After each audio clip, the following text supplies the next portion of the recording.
I was asked to make a video, but I'm making this one first because I know that when I get started talking about it, I'm going to go off on this tangent, and I'll talk about what I'm going to talk about in this video instead, which is variations and differences in avoidant personality disorder, that they actually do exist. Because, of course, avoidant personality disorder, it's not like, a diagnosis of a disease where they can give you a blood test and this is what you have and this is what you can expect. And even if that's the case, it's not a guarantee. You don't know exactly what's going to happen. So you get a cancer diagnosis. They know exactly what it is and they know which medicine is supposed to take care of it. That doesn't mean for sure that you know how it's going to progress in your body. It could be that, it goes fast or it goes slow or whatever, you might respond to the medication, you might not. Yeah, so it's kind of like that. So the thing to keep in mind with avoidance is, first of all, if you see the list of all the different things that you have to have avoidant personality disorder, you don't need all of them. It's sort of a la carte almost. I don't remember, it's been a while since I looked at it, but you need to have something like 6 of 8 of a certain number of symptoms. And also, there are some that you absolutely have to have, like you have to have a history of abuse of some sort in your past. And then you can have other quirks that go along with it. Like for me, my avoidance, and the reason why I avoid people, is because I feel like I would be a negative influence on them in some way, that there's no way that can be positive. And I recently had that basically confirmed. So, that's how I see it. But generally, that sort of, that's what leads to the victims. My most favorite phrase of this guy that's a complete jerk, that's supposed to be the expert on avoidant personality disorder, except the only avoidant person he knows is his own daughter.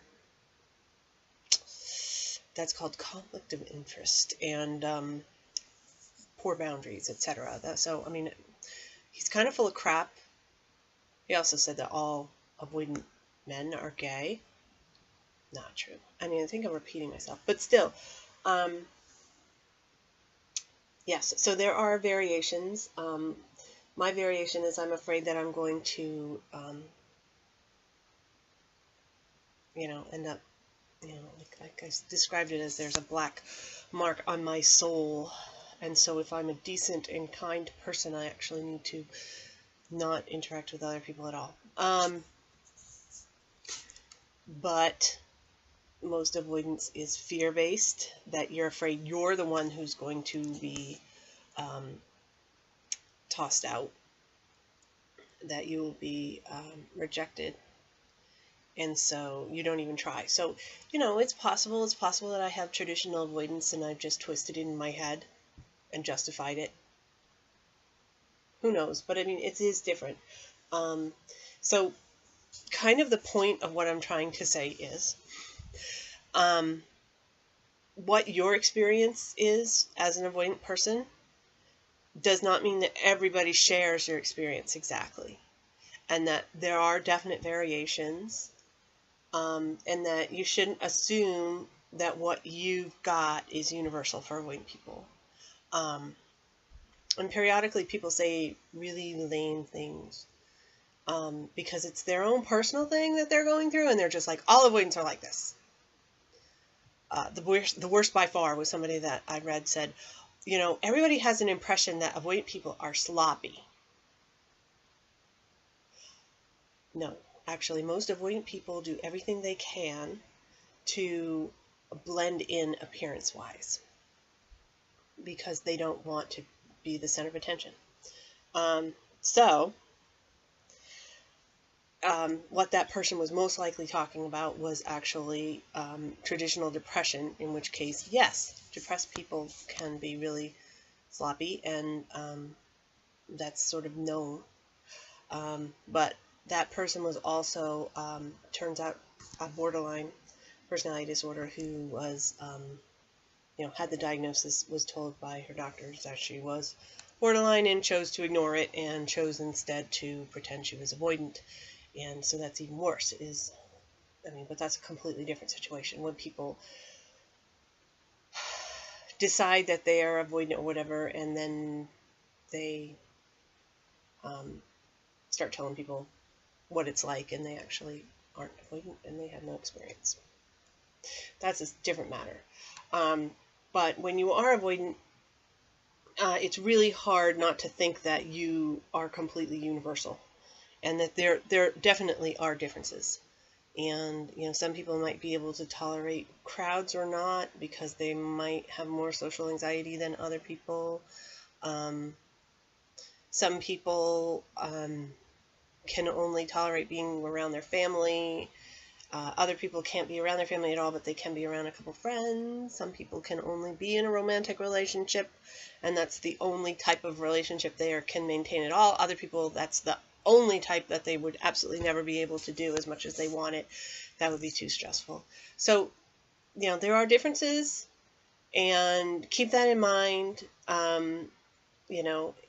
Try to be open-minded that there are variations, and your experience might not be the only experience, and definitely my experience is not the only experience. And so what I might be talking about here might not relate at all to what you're going through. That doesn't mean that you're wrong. Doesn't mean I'm wrong either. That was weird to say that. But yeah, your experience is your own experience, and if it's different from what I'm talking about, that's fine.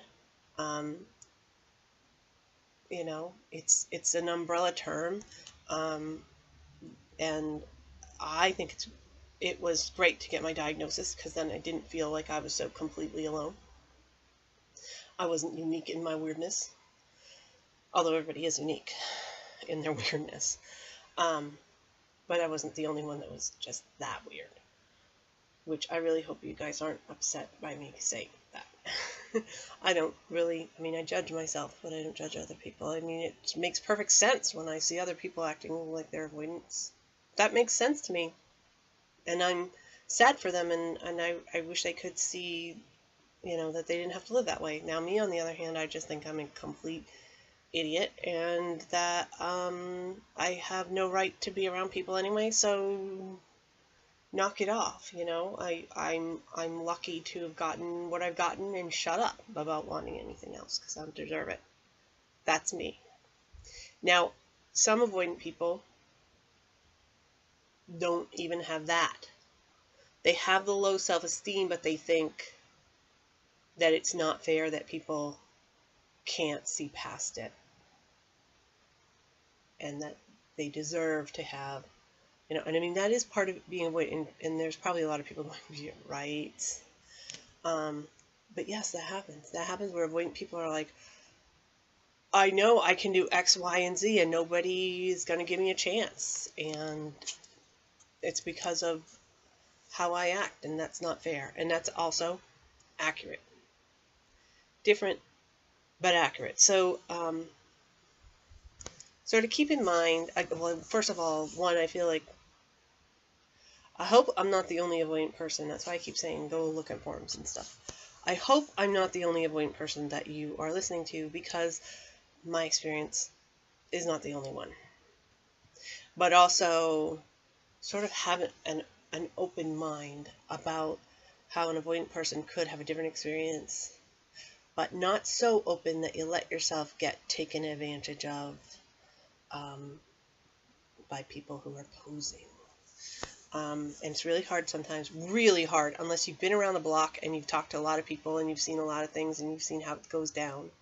Basically, unfortunately, I think until you've experienced it, until you've actually experienced somebody who clearly is not avoidant, who says they're avoidant, and sort of puts up the good front and puts on this false persona, which everybody thinks they have a right to do. Online, you can pretend to be anybody. Well, you can pretend to be avoidant too and get lots of attention for it.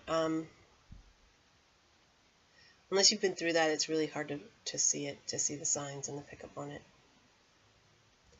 And I wish that I could say, hey, this is what it is. But, you know, when I first got my diagnosis, I wasn't even aware that that there were people doing this, and I really got taken advantage of by people, and it was a really bad situation. But also, I really beat myself up a lot because I didn't act like, well, turns out somebody wasn't avoidant in the first place, but I didn't act like the avoidant people, and I did things differently, and I used that to, you know, take myself down again. And I hope you don't do that. I mean, it's really hard not to do that, but I hope you don't do that, and I hope that you can also, again, sort of just, I mean, generally people don't judge other people if they're avoidant.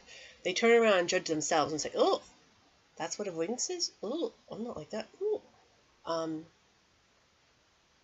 So be aware that what you think it is, because it's based on your experience, somebody else could have a completely different experience and still be avoidant. And just yeah, I'm totally repeating myself now, but that's the point. That's what I'm saying. There are variations, and keep that in mind.